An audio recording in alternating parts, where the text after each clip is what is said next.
Chicago oil, European rapeseed, and Malaysian palm oil are all trading higher on Friday. Crude oil is up due to tightened United States stockpiles and signs of a slowdown in inflation. There will be no trading in Canada on May 20th due to Victoria Day, while markets in the U.S. will trade their usual hours.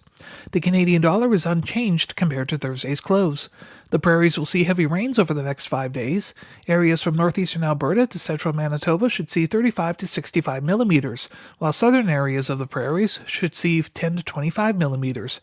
The July canola contract is up $7.90 per ton at $659.70. In the U.S., corn and wheat are lower, while soybeans are up.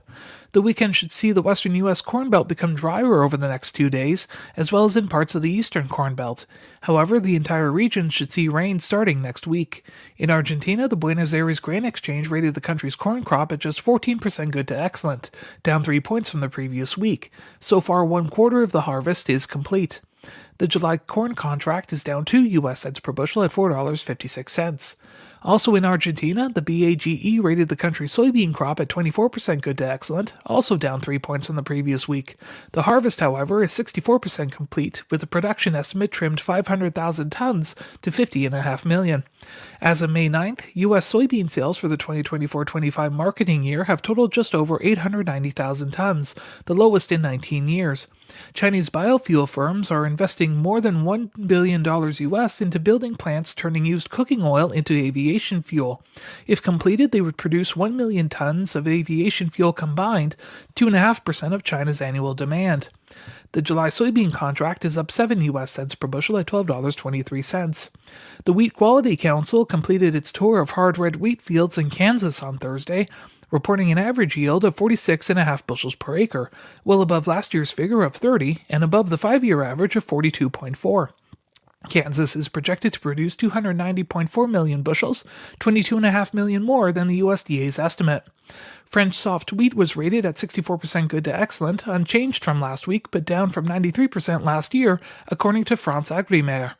Winter wheat acres in Germany were down 8.3% from last year at 6.42 million acres. The July Chicago wheat contract is down 2 U.S. cents per bushel at $6.61. The July Kansas City hard red wheat contract is down 1 U.S. cent per bushel at $6.72. The July Minneapolis spring wheat contract is down 5 U.S. cents per bushel at $7.16. That's a look at the ICE futures and U.S. markets for Friday, May 17th. In Winnipeg for MarketsFarm.com, I'm Adam Pelashati. Have a great Victoria Day weekend. Spring into action with Butler Farm Equipment and check out their wide range of farming machines and tools designed for efficiency and durability. From top-notch Toro and gravelly zero-turn mowers to versatile implements for compact tractors, ATV, UTV sprayers and spreaders, they have those as well. For the green thumb enthusiasts, try their Mackenzie and West Coast seeds for a bountiful harvest. Butler Farm Equipment also has generators, walk-behind trimmers, and chainsaws. Head to Butler Farm Equipment today. Equip yourself for a fruitful spring. The opinions expressed on this show do not represent those of the station. If you've missed any of the shows, you can follow the podcast at Energeticcity.ca. Welcome to This Week in the Peace, a show dedicated to the people, events, and news of BC's Peace region. Here's your host, Dub Craig. Good morning and welcome to another episode of the show. A little later on, Energeticcity.ca's Steve Berard talks with Peace River North MLA Dan Davies about the wildfire situation in the Peace and, of course, his take on the response we've seen so far from the provincial government and all that good stuff. But first, this afternoon marks a week since Fort Nelson and the Fort Nelson First Nation and their residents were ordered to evacuate due to the imminent threat of wildfires. So to talk a bit about the week that was for him and the people who fled south, we're joined now by Northern Rockies Regional Municipality Mayor Rob Fraser. Rob, welcome to This Week in the Peace. Thank you. Welcome. Thank you. Welcome to Fort Nelson. Thank you so much for being here. Let's get kind of a current update if we can, Rob. I know the Fort Nelson was seeing some rain over at least yesterday, I think the day before a bit. What have you been hearing from the BCWS and what have you seen, overnight and into this morning? How are things looking today? Yeah, things are looking better every day. The weather holds with us. I was out at the Wildfire Service Emergency Operations Center this morning, and they gave me an update. I just came from there. So, we've probably had a little over 10 millimeters of rain over the last 2 days, which is good for holding the fire and helping to suppress it, but it's not enough to put it out. This fire at Parker Lake or the Patry Creek fire, they're both burning. But what the weather's allowed the Wildfire Service to do is to really aggressively attack this fire. They can see the hot spots now because most of the smoldering areas are suppressed and not a lot of smoke coming from it, so they can really get after it with their air assets. Mm-hmm. Yeah, and I think the wind has been helping too. It's kind of been at least blowing so that it doesn't grow, I suppose. Hey. Yeah, that's a roller coaster with the wind. If we get that northern wind, which comes from the north, blows to the south, it blows the Parker Lake fire away from us, but then it blows the Patry Creek fire towards us, and that Patry Creek fire is a monster. It's way bigger than this one at Parker Lake. That one scares me a little bit, but they're actively watching it. They've got some air assets on it because the rain has hit up there too. Didn't slow it down near as much as the one here at Parker Lake, but I see helicopters going out there with buckets, and so they're actively and aggressively fighting that one as well. Mm-hmm. What have you heard about structures, Mayor Fraser? I mean, we've seen some social media videos that suggest, anyway, that there may have been a structure or two that has been kind of caught in the wildfire. Have you heard anything on that front, or has everything been relatively safe so far? Yeah, so I've been reporting that there is some structural damage. Yeah. I hope you'll understand that it's extremely sensitive. Mm-hmm. For those people who are posting Facebook posts about damages to properties, it's just unconscionable to my way of thinking. I mean, you can imagine the first time you see your property is on social media before you've had any official sort of notice. It's just such a terrible thing. Yeah. I mean, it's sensitive. We've got to talk to the property owners about the properties where there's been some damage, and give them, from an official perspective, give them sort of the first crack at asking us questions where we really get into the detail. Mm-hmm. So once that's been done, then we'll start talking about the very specifics of damage. Okay. You've already kind of touched on this, but I mean, it's most of the talk anyway has been the Parker Lake wildfire that seems to be imminently burning near Fort Nelson. But as you brought up, the other wildfires burning nearby, kind of around Fort Nelson. How concerned are you about that situation, whether it's coming closer to the town or threatening, people and lives nearby to those fires? What are you hearing on those fronts? Yeah, so the Patry Lake fire was a holdover fire from last winter. It was up by Highway 77. On the day that the Parker Lake fire started, we had a big wind event here, and we were up to 70 kilometer an hour gusts with 50 kilometer an hour sustained. Yeah, that fire grew 30 kilometers. It ran 30 kilometers in one day. Wow! And it's right on the river where there's a significant amount of big timber. And so it's worrisome. There's no doubt about it. As we and everybody that's fighting this fire are working on the Parker Lake fire, you're always looking over your left shoulder back to see what's happening with the Patry fire. So it will complicate a lot of different things. It complicates the fight because it takes resources away from the fire that's right on our doorstep. It complicates the return to the community of all our residents because we have to consider the fact that if it's coming closer to the community and we bring people back, and then all of a sudden we have to, in a few days, evacuate them again, it just doesn't make a lot of sense. But that's something that we'll have to talk to the Wildfire Service about. We'll have to talk to Fort Nelson First Nation about that. Our own emergency response team and council. All of that will have to be taken into consideration before we start the process of returning people back to the community. So that's what that fire does to us. It just really complicates things. Mm-hmm. Talking about the residents who've had to flee south, a lot of them are in Fort St. John, but evacuees have gone to Dawson Creek, Chetwynd, Prince George. They could be other places as well, Rob, as you know.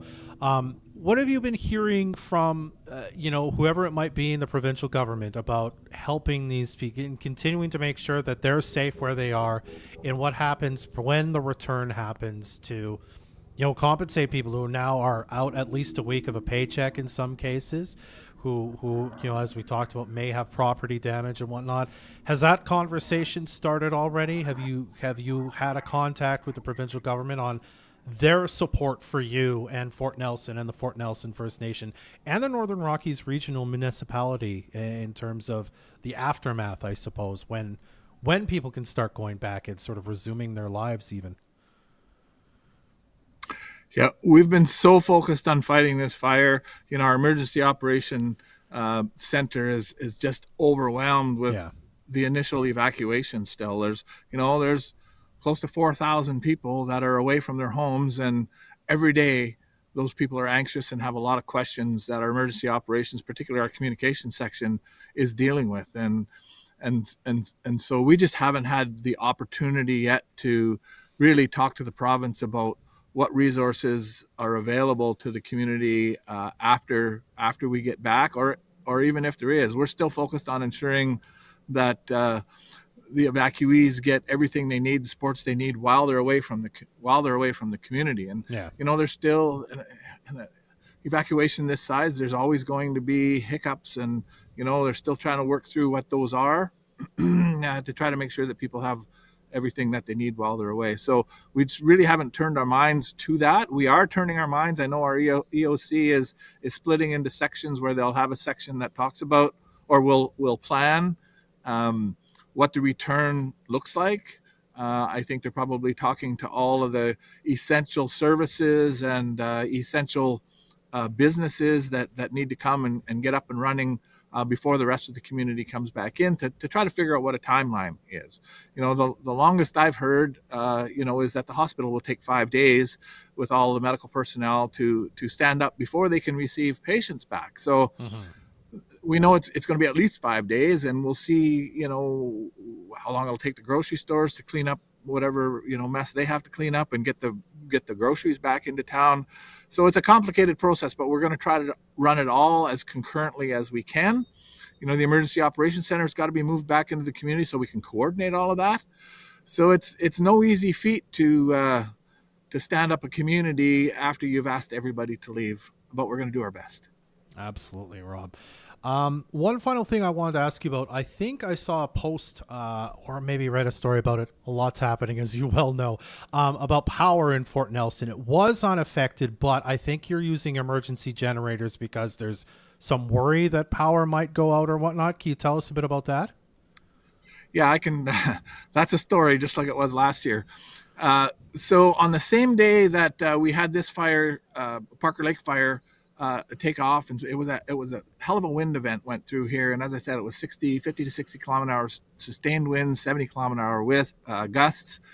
The fire that's burning to the east of us, the Noga Creek fire, burned up some poles. And I think after last year, everybody realizes that we've got a power line that goes all the way over to Alberta, where we sell them power and get emergency power back from them whenever our generator is down.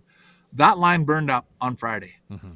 And so that left us with just our generator because we don't have the backup generation. BC Hydro removed that from the community last year, after we got the plant up and running again.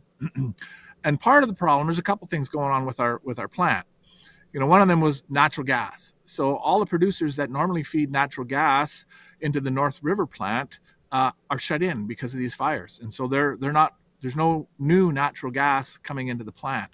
So essentially what that leaves is the natural gas that's packed up in the sales line that they're able to use to run our power plant. So that natural gas, if it's fully packed, the pipeline will allow for about 14 days. We've been at 7 days now.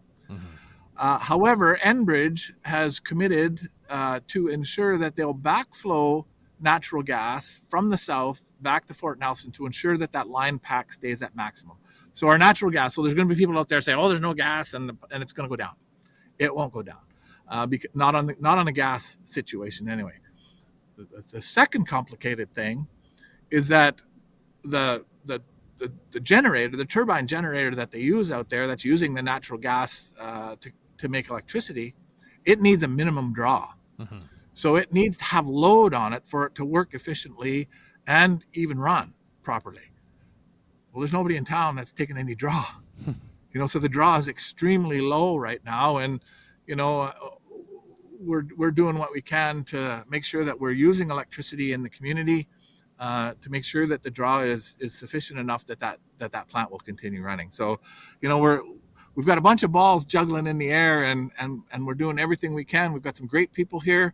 We've got the experience, and those people who have experience have other people who have more experience that they can call on. And so I'm actually really comfortable that the utilities, natural gas, electricity, water, sewer, Northwest Tel, I'm really comfortable that we've got that under control. Excellent news, Rob. All right, we're going to have to leave it there for now. But Rob, I know you've been super busy today, and just in general, thank you for taking a few minutes to join us this morning. I really appreciate it.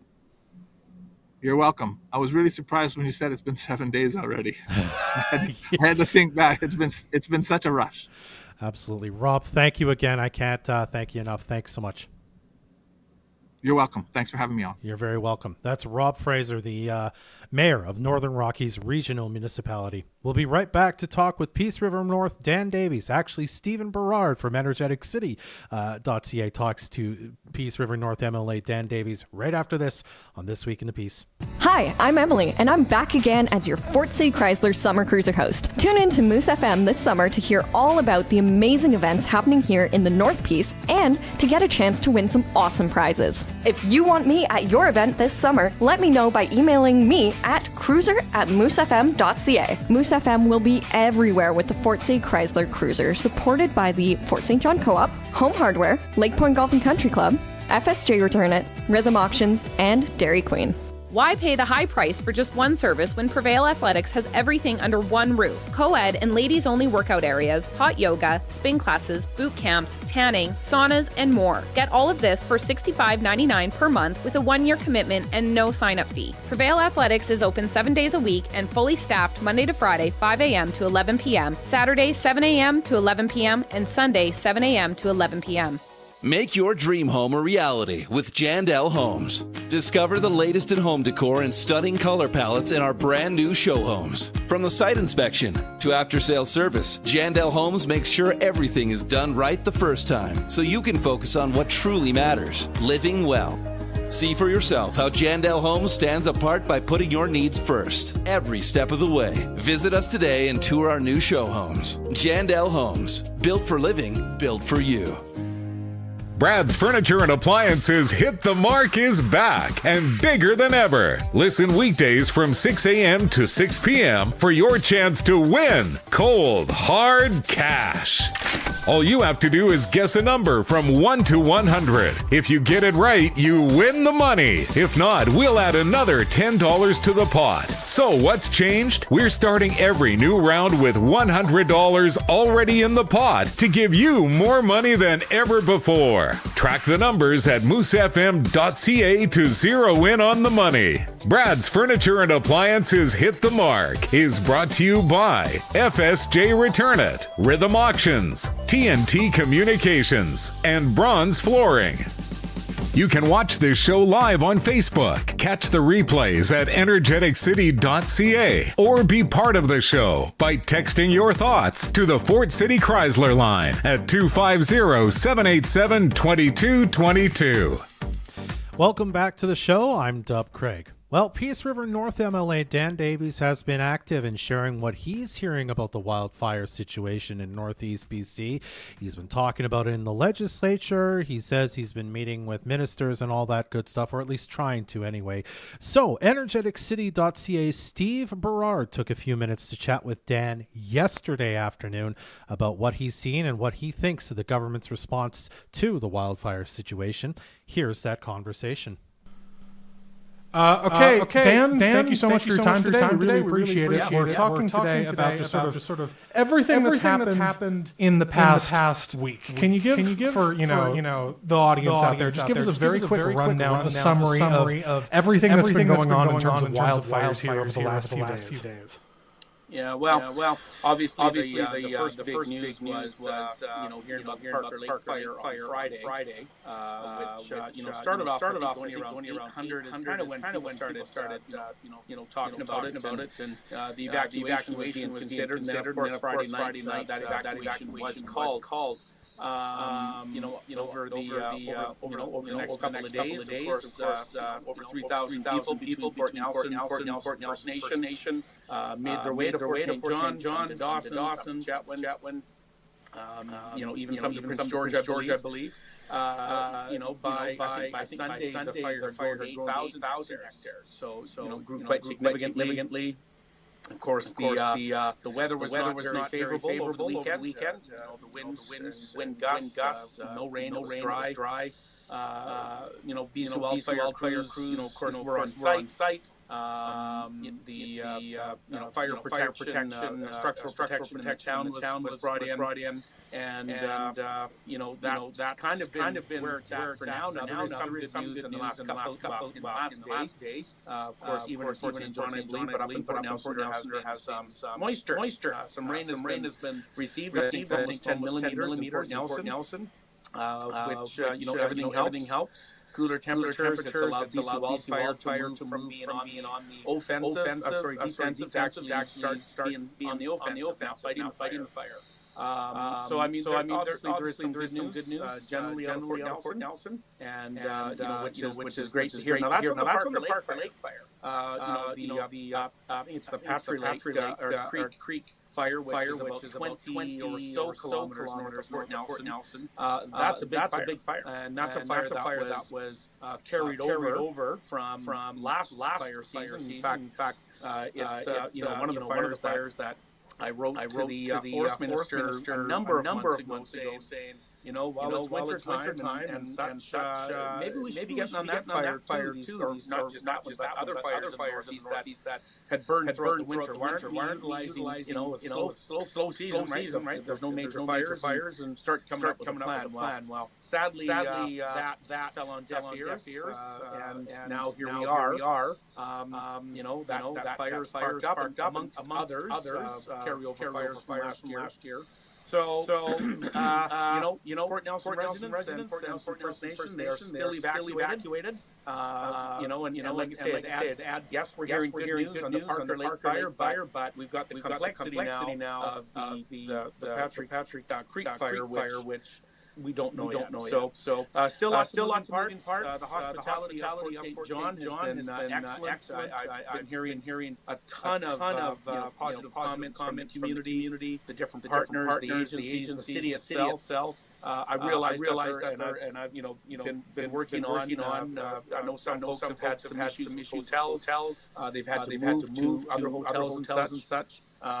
It's unfortunate. We're trying to work through each of those, but praying that this will all be over soon, and there'll be lots of rain, and we can get back onto our lives.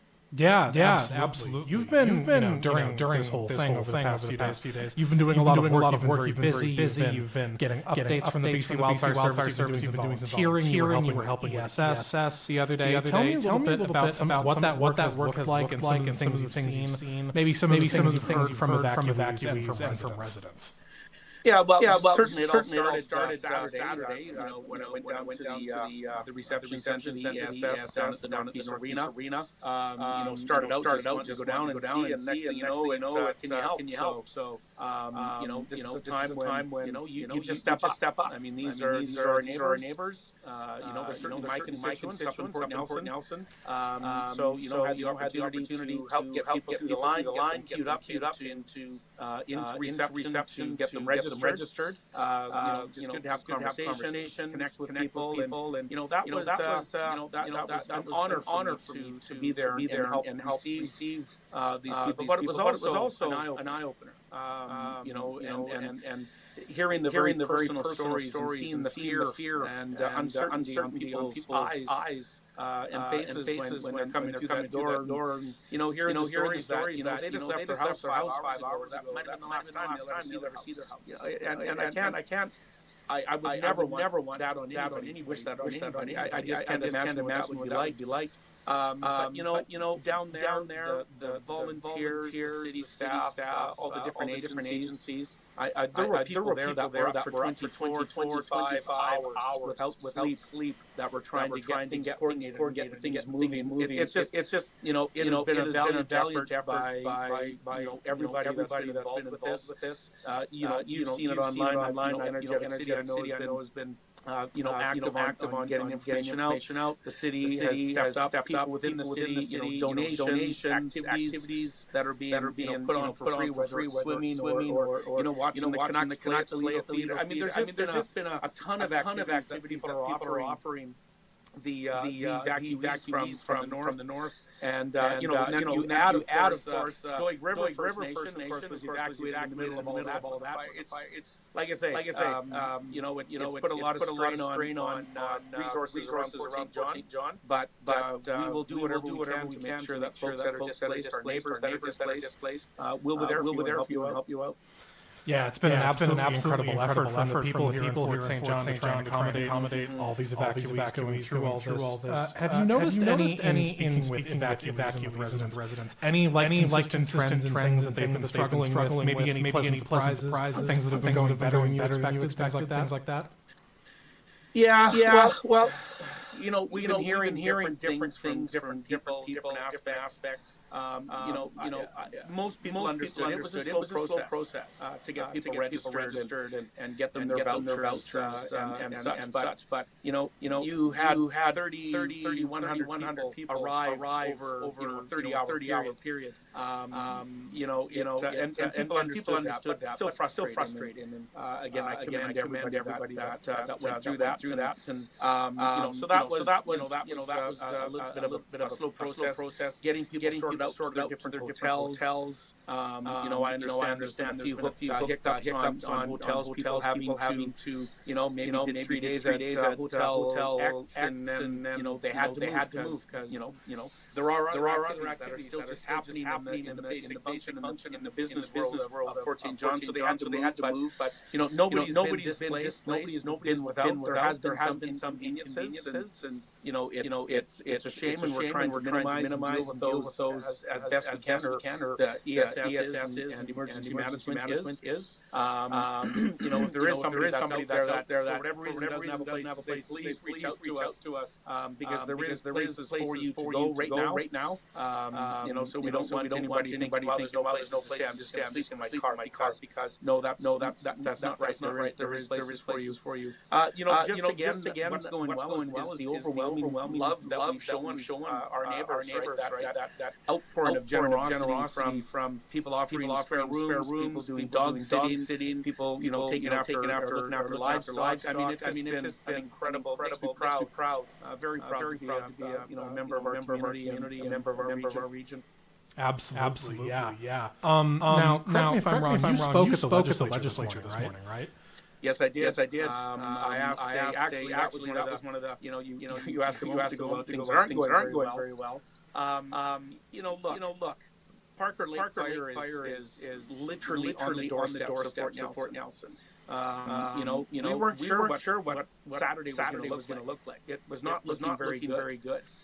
And when I hear that there are water trucks sitting idle in Fort Nelson, that due to whatever the bureaucratic issue is, I don't care.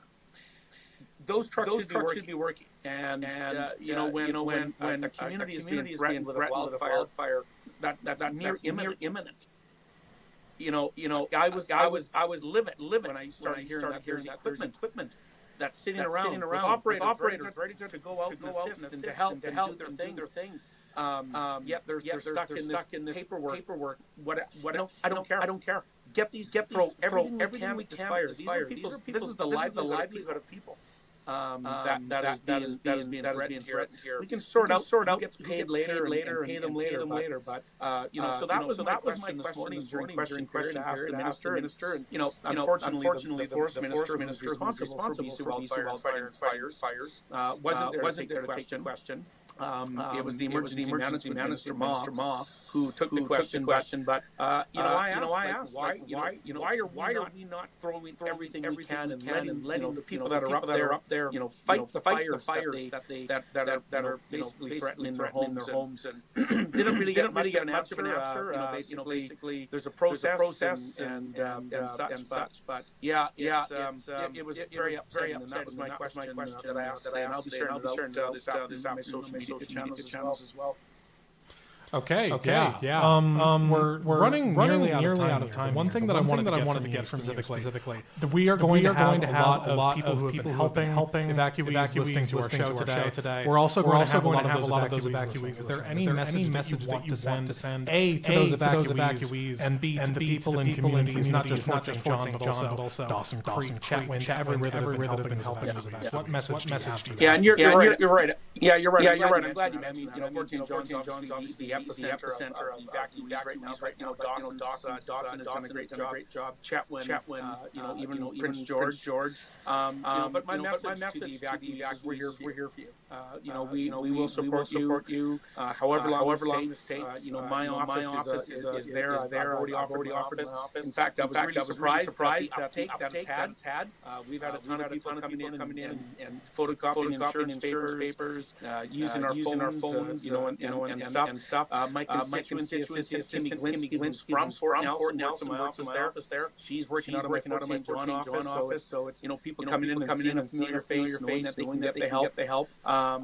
Contact the ESF Center if there's issues. Like you say, we are there. We're going to support you as best we can, and the community I know is stepping up, and will continue to do so. And hopefully we'll have everybody back in their homes. I got to do a shout out to Mayor Fraser, who's done a fantastic job at getting information out. I think you had him on the show on Friday, maybe it was. But doing a great job on representing his community and getting the message out as well. So we're here for you, and we will be until everyone goes home very soon. I hope. Okay, awesome. Thank you so much for your time, Dan. Really appreciate it. Yeah, it's my pleasure. Take care now. That was Energeticcity.ca reporter Steve Berard's conversation with Dan Davies from yesterday afternoon. We'll be right back to wrap things up right after this. Hi, I'm Emily, and I'm back again as your Fort St. Chrysler Summer Cruiser host. Tune in to Moose FM this summer to hear all about the amazing events happening here in the North Piece and to get a chance to win some awesome prizes. If you want me at your event this summer, let me know by emailing me at cruiser@moosefm.ca. Moose FM will be everywhere with the Fort St. Chrysler Cruiser, supported by the Fort St. John Co-op, Home Hardware, Lake Point Golf and Country Club, FSJ Return It, Rhythm Auctions, and Dairy Queen. Brad's Furniture and Appliances Hit the Mark is back and bigger than ever. Listen weekdays from 6 a.m. to 6 p.m. for your chance to win cold, hard cash. All you have to do is guess a number from 1 to 100. If you get it right, you win the money. If not, we'll add another $10 to the pot. So what's changed? We're starting every new round with $100 already in the pot to give you more money than ever before. Track the numbers at moosefm.ca to zero in on the money. Brad's Furniture and Appliances Hit the Mark is brought to you by FSJ Return It, Rhythm Auctions, TNT Communications, and Bronze Flooring. If you're looking for a peaceful place to escape, stop into Peaceful Pages. They're pleased to offer a quiet space for you to sit and read, catch up on some work, gather with a couple of friends, or even have Bible studies. Peaceful Pages Christian Bookstore on 101 Avenue in Fort St. John. Moose Country weather. Special air quality statement still in effect. We're going to see some wildfire smoke in the air for the next 24 to 48 hours. Otherwise, mainly cloudy today. 60% chance of showers. That should all clear up near noon, though. High of 16. Tonight, mainly cloudy with a 40% chance of showers and risk of a thunderstorm this evening.